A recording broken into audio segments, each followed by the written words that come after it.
sélection. Donc c'est paru au mois de mars aux éditions Louise Bottu. Ouais, ceci pour information, bien sûr, le livre est en vente après le lecture. Tu as un projet. Devenir mou. Je comprends. Tu en attaques l'acte des rigidités, règles, règlements, droite et droiture. Tu aimerais te courber sans mal, devenir flasque, débandé, mollir tranquille. Projet radical, tu vas avoir du fil. Et contre toi, les réacs du parti vertical. Bien. On attaque avec 6 mois d'émol 500 pour doper ta plasticité.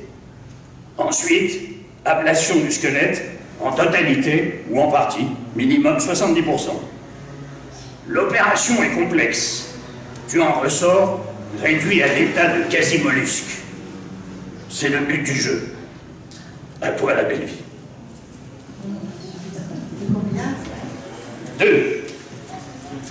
Tu as un passé. Zone d'ombre et trou noir dans ta biographie autorisée. C'est trop blanc. Que faisais-tu le 4 août, le 6 juin, le 22 mars, le 10 mai, le 9 novembre, le 30 janvier? Bizarrement, rien. Alors que grinçait la roue de l'histoire, toi tu dormais de plomb. À Hiroshima, qu'as-tu vu? Après Auschwitz, qu'as-tu écrit? Ah oui, des poèmes et des romans tièdes. Salaud!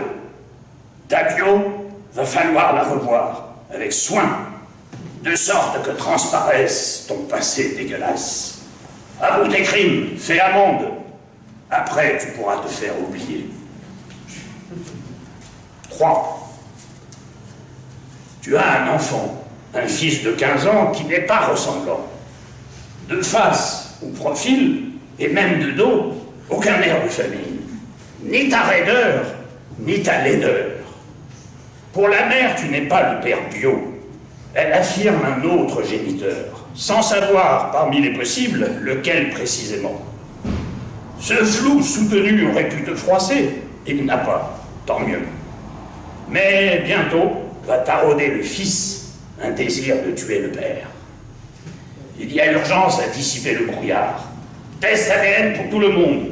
Que le père de ton fils soit enfin repéré et qu'il meure à ta place dignement.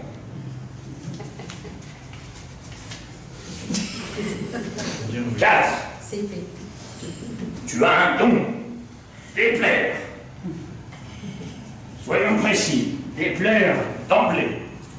Sans calcul ni effort. Disons spontanément. Dans tes bonjours, assez fréquents hélas, en prime tu exaspères. Là encore, sans te forcer. Parfois, royal, mixant le flegme et l'impudence, tu te surpasses et réussis à être haïssable.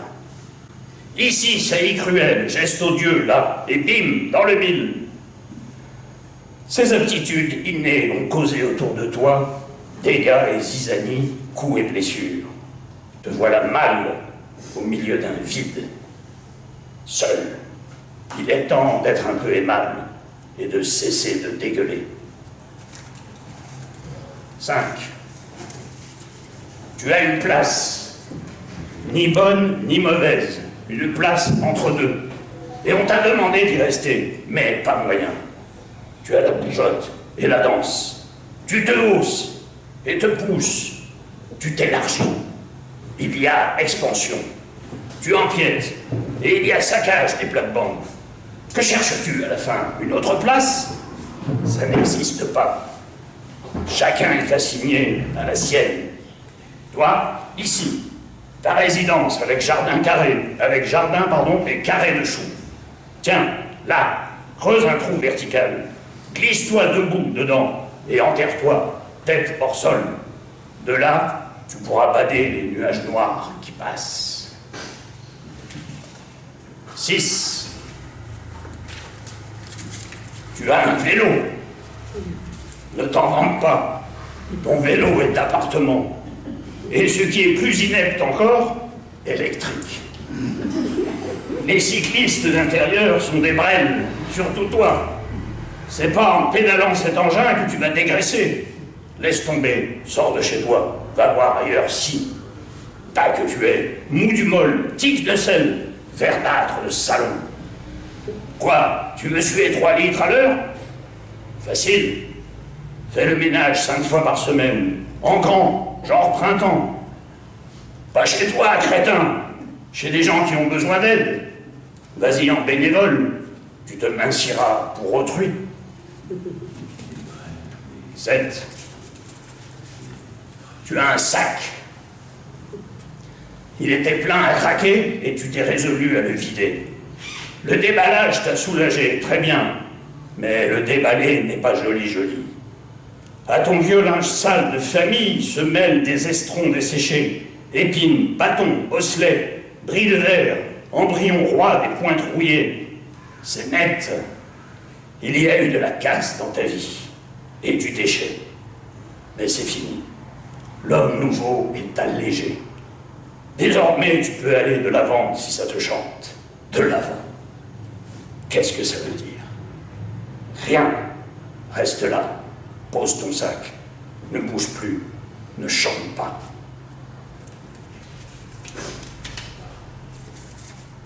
Vite. Tu as une langue. Il se trouve que dégoûtant son jus de salive, elle pend passive hors de ta bouche par désœuvrement lassitude. Se laisser aller humide et molle n'est pas belle à voir, ni au toucher. Ça n'incite guère à la conversation. Tu me diras, pour dire quoi? Mais si, je connais de fiefés linguistes et des oreilles qui adoreront causer avec toi. Ils ont des théories. Ils pourraient t'expertiser. Tu sembles un cas. Tu leur diras combien, surtout l'été, par canicule, ta langue pendante aime à faire trempette dans un verre de pastis. 9. Tu as un ego. Quoique flatty et essoré par une longue adversité, cet organe en sommeil qu'un guilly réveillerait a encore une certaine taille. Tant qu'il végète, ça ne dérange pas. Mais s'il reprenait du poil, du jus, du volume, de l'érection, il en irait tout autrement, et il y aurait problème. Un retour de l'ego prendrait vite, chez toi, des proportions alarmantes, et des couleurs, ta gueule d'en peigne. Là est ce qu'il convient de prévenir. Donc, je suggère la résection au laser de la glande égoïde. Ceci par un chirurgien zen de mes amis. 10. Tu as une réserve, ou ce qu'il en reste. À force de taper dedans, elle est presque vide. On t'avait pourtant dit et répété, pas touche la réserve. Mais toi, idiot, et toi touché. Tu avais des stocks, bois et métaux, carton, gaz, vivres et liquides. Il n'y a plus que boue et bribes, miettes et rogatons. C'est misère. Dans 48 heures, t'es à sec, à genoux, à pleurnicher la pénurie en implorant le ciel. Mais ciel désabonné, faut te refaire seul.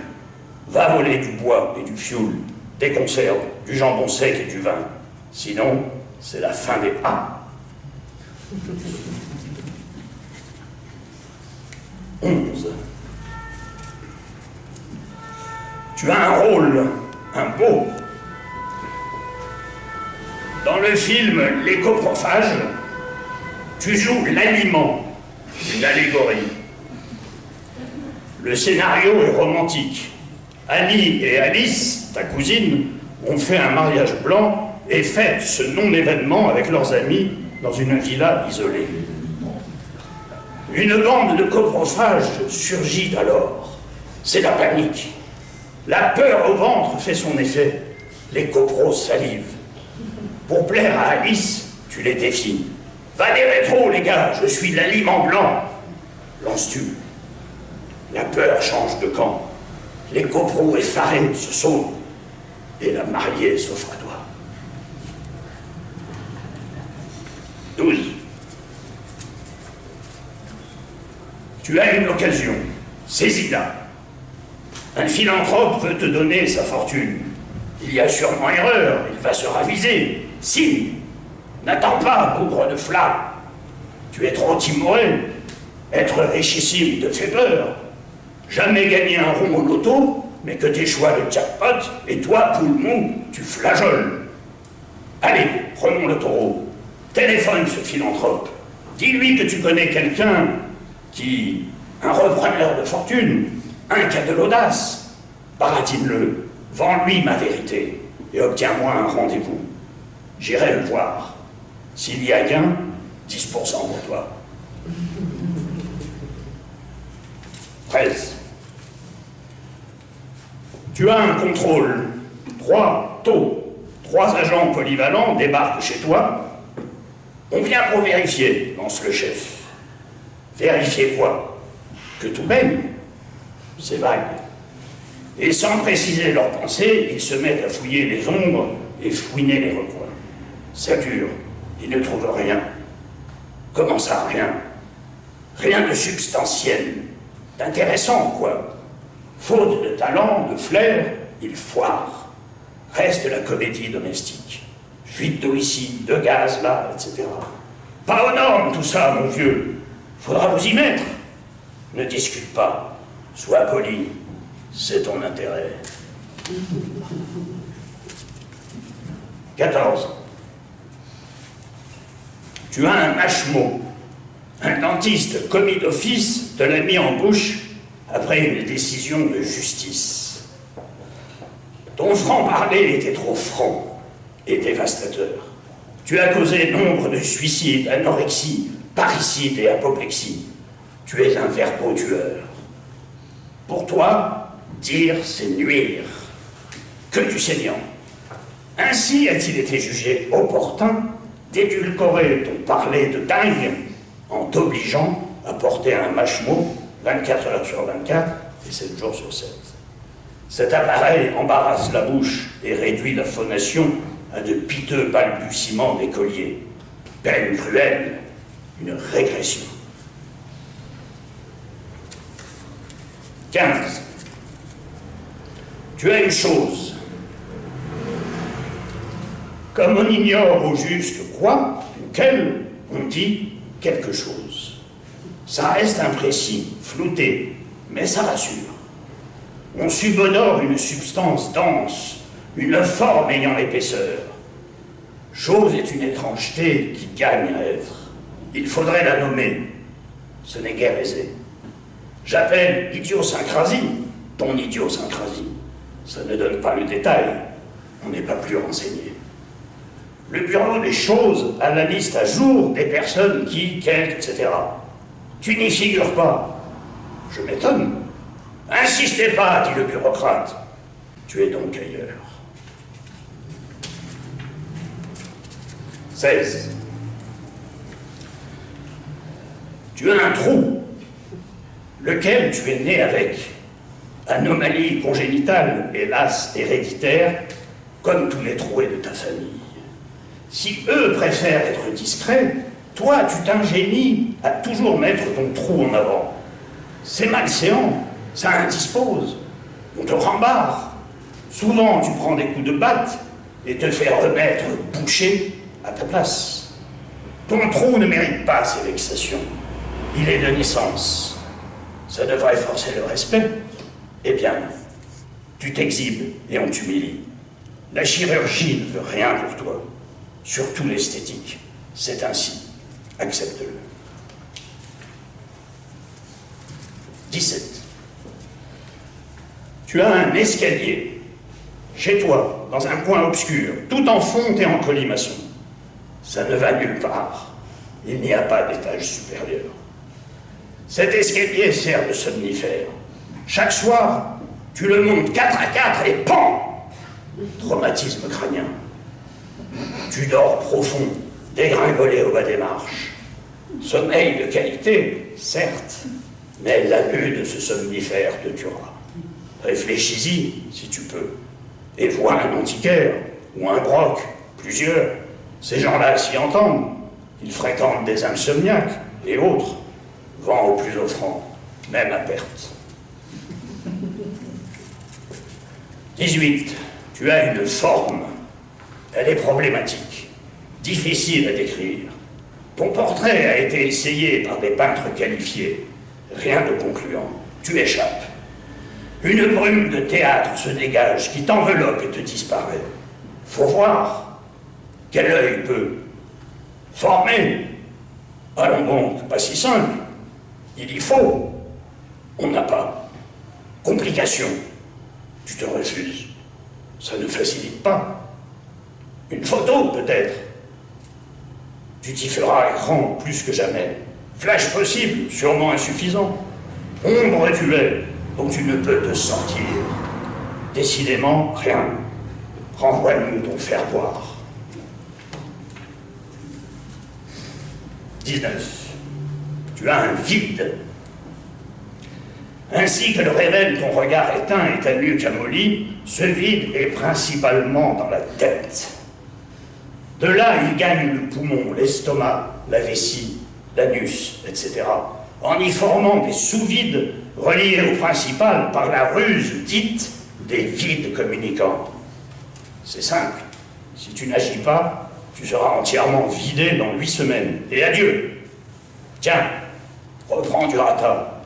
Gaffe-toi, féculent et fast-food. Fais du lard, et pour toi la gueule de bois. Sache-le, ce soi-disant vide parfait qui te détruit est une anorexie orientale.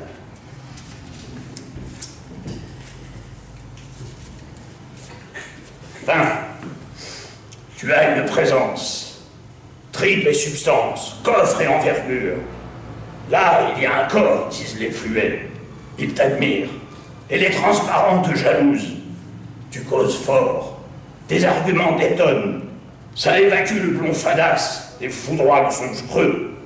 On ne moufte pas, les siphonnés dégorgent, il pleut des coupes sifflées. Sûr, quand tu t'y mets, tu te poses là. Tu captes ton public, et aussitôt cabotine ce numéro d'Hercule de foire, qui, crois-tu, te met en vedette? Erreur, tu te banalises. La vanité t'abétit, le ridicule te ride. Tu t'en l'es dit. 21. Tu as une signature. Il t'est demandé de la poser au bas d'une pétition. Tu refuses. Signe, salaud! On te le dit gentiment, disent ces demandeurs. Menace? Je n'aime pas pétitionner, réponds-tu. Ça me donne de l'urticaire et ça me galvaude le sein. Ce langage n'est pas compris ou mal interprété. L'orage éclate. Tu es insulté de rognures de renégats, frappé supra et infra la ceinture, plaqué au sol, couvert de crachats, mort, résidus et chiures de cul, laissé pour mort. Tu es vivant, mais tu as oublié comment tu t'appelles. 22.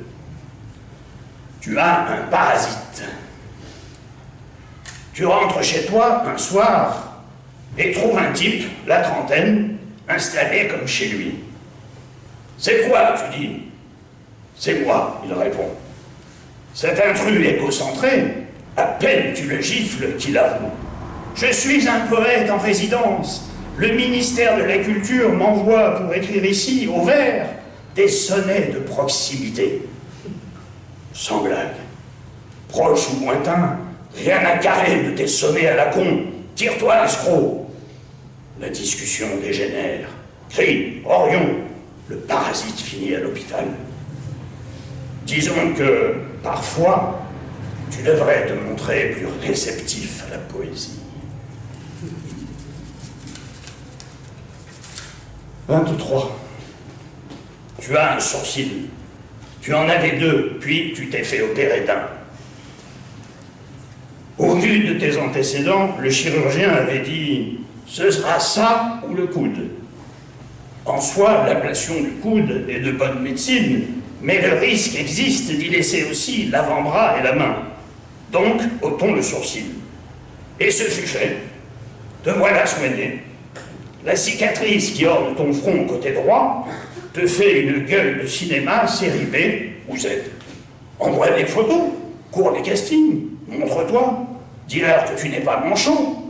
Une panouille dans un polar te ferait du bien. Tu tuerais des flics. 24 et dernier. Tu as une règle. Ne jamais. Ne jamais quoi, ce n'est pas précisé. Mais tu t'y tiens. Zéro exception, dis-tu. Chez un grand sectaire, cette stricte observance est respectable. Chez toi, elle fait rire. Ce n'est que pose, enfantillage. Tu veux jouer au costaud intraitable, ce n'est pas crédible. T'es trop dilettante, pas assez psychorigide. Ah, te fâche pas. Je dis ce qui est. Je reconnais que ce ne jamais est puissant et magnifique. Il m'impressionne, sauf qu'il est trop grand pour toi. Essaie une règle plus facile, avec des exceptions.